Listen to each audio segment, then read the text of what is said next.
to Jacket Talk on LEB TV. My name is Jaisha Connor, owner and nurse practitioner here at Ginger Wellness. I believe that sometimes healthcare does too much, and I believe that's where wellness centers can really bridge that gap and really give people some confidence in natural ways, healthier ways, to really improve quality of life and to get healthy. We want to feel better and live better lives. It's not about quantity, it's a lot about quality of your life. Ginger Wellness is where I went to get my quality of life back. How much has your bank paid you? We've paid our Kasasa account holders more than $7 million since 2017. Open an account in minutes to get in on the earnings today. All right, Jax, we're back. Jacket Talk Overtime, sitting down with Jax Glendenning, Lebanon senior. Want to talk about your past, some of the things you went through as a kid, some of the stuff that you've molded your game around. And so thanks again for giving us this opportunity. Let's dive right into what it was like then versus now. So you've grown up in the Lebanon program. You've seen what it entails to be a Yellowjacket football player, what it entails to be a Yellowjacket athlete. But I know little Jax, 3rd, 4th grade, probably got to see a lot of the players and the stuff you looked up to. So tell me about that. Yeah, obviously, you obviously go back to the John Berrys and the Brock West.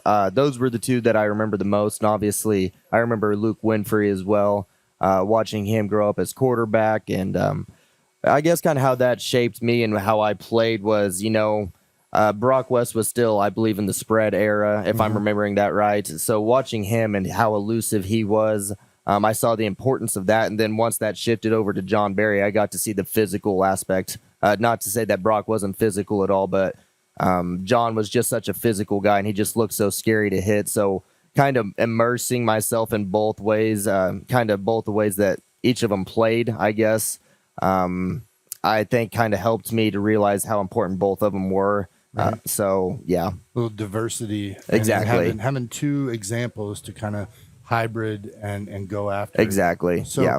So you got to see growing up, like, those guys came to classrooms, did different things. And what was it like then? What were you seeing? What were you envisioning for yourself? Yeah. Well, when you're young, you obviously think, you're like, I'm going to the NFL, that type of stuff. So I guess when I saw that, I went to Jolie Barber. So I didn't ever actually get to experience the people coming to the classrooms, but I know that all my friends that went to Lebanon did, and that was obviously such an impact on them. You see the impact that we have nowadays, now that I'm the person that gets to actually go out and do those things and go to the 3rd and 4th graders and talk to them, just the impact that it has on them. Truthfully, it obviously molds them into either wanting to play football or just not even thinking about it. So I think that the way that the team treats the community is going to be direct output, I guess, of just how it's going to be in the future. Right. So give me one of those stories of going to a classroom one year. Yeah, so the past 2 years, actually, I've gotten to go to ABC Academy, and those are like kindergartners, preschoolers, right. And they think it's, we're the world to them, other than their parents, obviously, but they just think the world of us. And so it's really cool to see the impact that you can have on them and how you can just make their day so much better. This year I got to go and we danced with them. We drew pictures with them. So it's not even really necessarily talking about football, but it's showing up in your Yellowjacket gear and just being kind to them. Right. Pretty cool experience. And I know those kids get a kick out of it. You always see, and you watch on a Friday night, you see them running around, playing. We got some kids on the sidelines, ball boys, that sort of thing. And then down at the one end of the field, those kids are always having a good time. So now you did something that not a lot of players have done. In my day and age, it was unheard of, but you have been playing significant varsity snaps since your freshman year, right? Yeah. So I think the first game I started was Kickapoo my freshman year, and that would have been week 3. And something most people don't know is I actually started defense first. Defense was which I started first. And I actually didn't necessarily start offense until it was later on in that season because it was me and Gavin Smith rotating reps. And obviously we got that opportunity because Jacoby Fultz went down and he got hurt that year. So that's why we had to step up and go into that role. But yeah, I started my third game, week 3 was when I started. So you probably approach senior year Jax versus freshman year. Kind of tell us about that. What was it like? Were the lights bright and tell us about starting as a freshman. Yeah, starting as a freshman, it was obviously intimidating, I would say. But honestly, the more games that you play, the more you realize you're just like, this is just more football. It's just a little bit better. And then playing with the people that I had around me, I think that's probably the best defense I've ever played with. We had me, Gavin Smith, Nathan Bartell, Logan Liebarger, Cade Musha. It was just an absurd defense that we had there. So being around them and just seeing the confidence that they had, it rubbed off on me. So I guess I never really thought about it too much other than the fact that, how blessed am I to be able to be in this position and be able to play. Learn from those guys. Exactly. Carry on the Lebanon tradition. Exactly. We talked with Coach Christian earlier in before the season, really, and we talked about 2005, 2006, some adversity and how the program has grown, how they've molded and changed and adapted to what we feel is the best foot forward going forward, and obviously new conference, things like that. How do you prepare for a Friday night? Because, Kevin mentioned in his interview, you've had 200 and how many attempts this year or rushing? 252, maybe 252, something around there. I mean, you're running into a brick wall 250 times this year. Yeah. What's that like? How are you preparing different now than you did maybe sophomore, junior year? Yeah, I think it goes back to the off season and what you do then. If your body's not prepared going into the season, you're going to get injured. You're going to have to set out some games. So I think what was most important was building up muscle throughout the off season. And like I said, this off season, I put in a lot of extra work. I actually got up to 193 pounds. I was bulking a lot. So I think actually putting on weight and muscle is a big part of staying healthy throughout your game. Yeah. Gotcha. So, and what were speaking of developing and bulking, like what was the key thing in the off season? What did you and Dre sit down and really focus on? We focused on my agility for the most part, was it? I didn't necessarily have any hard cut abilities. I didn't necessarily have, any elusiveness, I guess I would say. It was more straight line running. So that was a big part that we worked on. You mean like running right at a defender like you did against Willard? That was just for the fun of it. Yeah. Yeah. From the box, that was fun to watch because it was like you didn't shy away from contact. You went right at him. Yeah. So that was part of it. But you said you've added that elusivity. Do you think that transfers into Harding and what you got going on at that route or at that level? I think it definitely does. When I went down there freshman year, they told me immediately that they were going to recruit me. Obviously, they couldn't do anything at that point because of rules and NCAA regulations. But they told me, I asked them, obviously, every camp I ever went to, I asked the coaches what I need to work on. And it was agility. It was getting your feet moving and being able to make sharp cuts, not just being quick and explosive. So that's definitely going to carry over. Gotcha. So let's talk this week in particular. There's a poll out there. There's a national. You got a chance to be in the spotlight nationally. And I know one thing I've always admired from day one is your ability to make this a team thing, not an I thing. So tell me a little bit more. I know you and Kevin touched on these guys blocking for you, but you've had 4 years of guys blocking for you. So tell us just how you've grown those relationships, what it means, and where you learn to put team first, I guess. Yeah.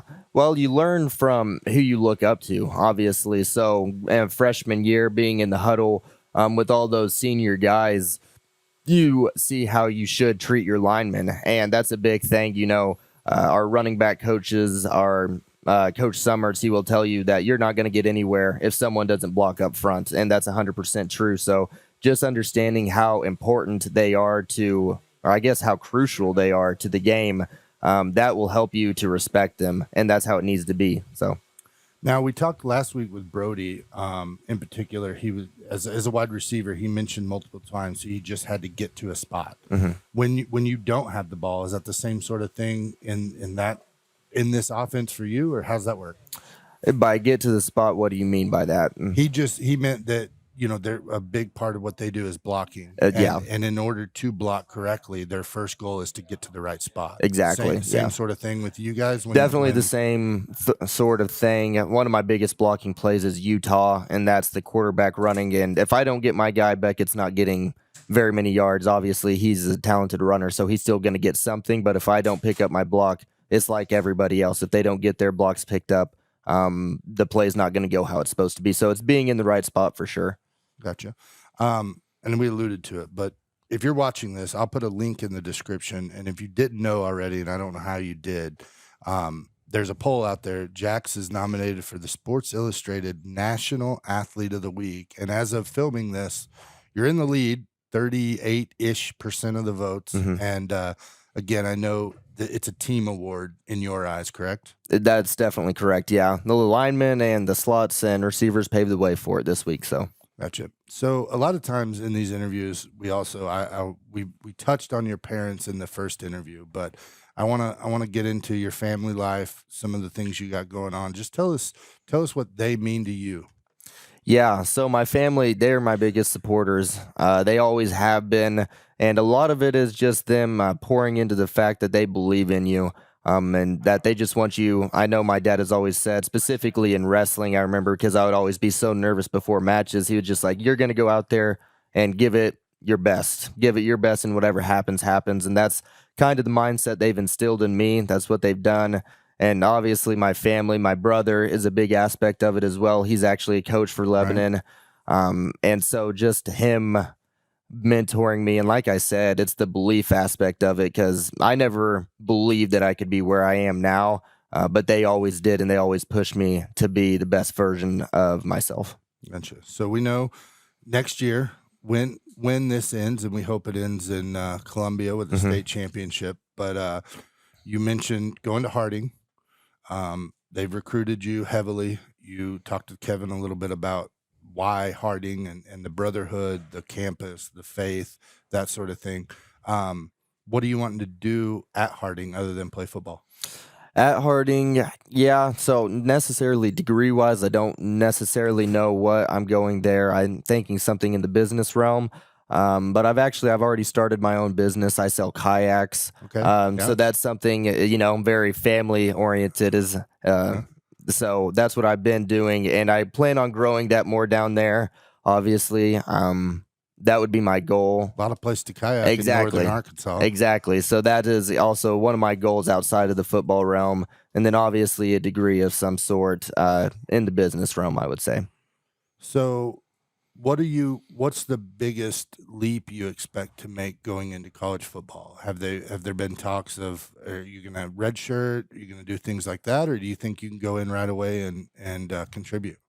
That is my hope, to go in right away and contribute. And I think if you go in with the attitude of I'm going to redshirt, then you're going to redshirt. It is not my intention to redshirt whatsoever. I want to get in and I want to start producing immediately. Their star running back right now, Blake De La Cruz, is graduating this year, so they're going to be looking to fill that spot. Obviously, there's going to be people in front of me, but I'm just going to do what I did here, work hard, and hopefully, whatever happens, happens. Speaking of working hard, and you mentioned it, your first start was on defense your freshman year. Yeah. And as the workload has increased from the running back side of things, you've lost some snaps on defense. Both, I think, and you would agree that was a commitment made to the team as well, to give you fresh legs, to give you all the ability to perform on the offensive side of the ball. What do you miss about defense? I know you got back, had a sack last week, so yeah. So we're kind of going all out here. It's all the cards are on the table. Yeah, obviously I miss defense a lot. Defense was where I started, so there's a lot of memories there. And frankly, as far as the workload, I think that more of it was being my hamstring injury is what I think made the coaches have the decision to pull me off. And then the week after my hamstring injury, when they did pull me off defense, I had 320 yards. So I think that was like, whoa, we need to just let him rest on defense and put him on offense. So like I said, I do miss defense, and I'm excited. I am starting defense once again this week. Right. And I miss the physicality of it, is what I'd say. That sack play last week was probably the highlight of my game. That was definitely the most fun play that there was, just because I got to blow people up, and that's what I love. So Nothing wrong with that. So I appreciate what we've talked about. I do want to touch on the hamstring injury. I know if I remember right, you missed a game, right? yeah, so I think I got taken out in the first quarter of the Neo show game. Right. Yeah. And then, so tell us a little bit about recovery in that aspect, because I know football, oftentimes we talk about injuries, whether they're concussions or, we've battled injury with this team. Mhm. Starting quarterback tears his ACL, it basically blows out his knee. Yep. And then Brody goes down with an injury, and then Abe had an injury as Yep. well. So tell us a little bit about the recovery and how you were able to kind of come back so quickly, because a hamstring injury is, I guess, probably one of the worst because it lingers. It definitely is. Yeah. So I tore my hamstring tendon in track season of that the spring before.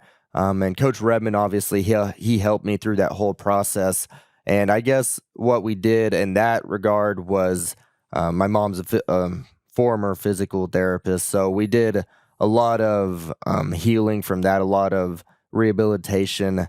And I think the most important part of that was taking rest off and actually being like, okay, I need to step back here and let my body heal. It was hard to do, wasn't it? It was very hard. I think I had to take 7 weeks off of lifting and 7 weeks off of running. So I missed the whole track season last year because of that injury. And I remember feeling that it was actually the very first play of the game when I felt my hamstring. I got tackled, and I was like, oh, crap, there's something wrong. It's back. Yeah, it's back.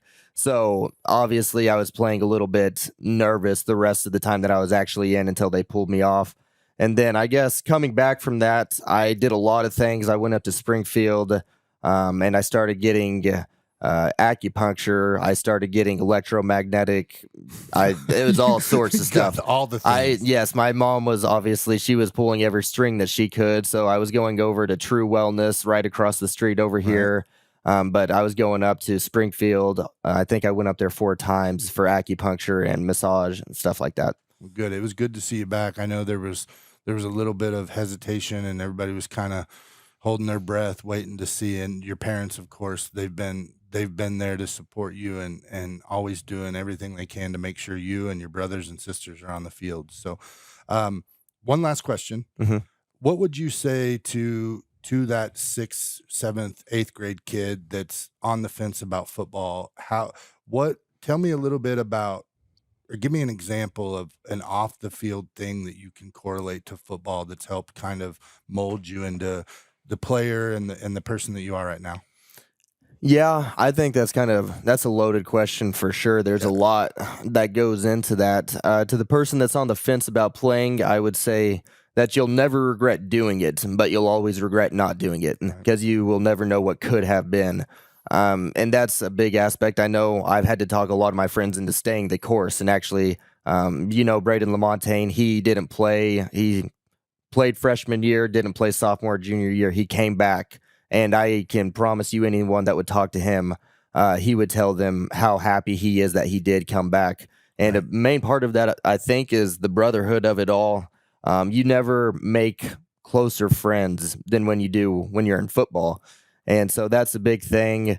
And then outside of football, I don't really think there's anything that you can compare it to. It's just such a unique friendship and a unique bond. I don't really think you can compare it to anything. There's not much like it. There's really not. As a former player, and I don't want to be former player guy, but there is something that I've never been able to recover or get back from those Friday nights. Yeah. Running through the tunnel and the trips on the bus and just what you learn about your friends, what you learn about life and the team and all of that. So, Jax, I appreciate you sitting down with us, kind of opening up, talking about everything that makes you the student athlete you are. And we wish you nothing but the best. You keep breaking records. Hopefully we've got a handful more games to keep extending those records. Yep. And I know the Lebanon community is proud of you, and you're a shining example for what Coach Christian and the program are trying to do. So thank you very much. Yeah, absolutely. I appreciate it. All right. Go Jackets. Absolutely. You got to say it. Oh, go Jackets. Everybody. Everyone says it. Go it's- Jackets. You got to say there we go Jackets. Okay. That's how we end it. Okay. So one more time. Go Jackets. Go Jackets. There we go. Thanks, Jack. Yeah.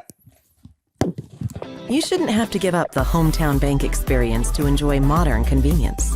Just check our Google reviews about our in-person, online, and mobile banking experiences. Open an account in minutes today.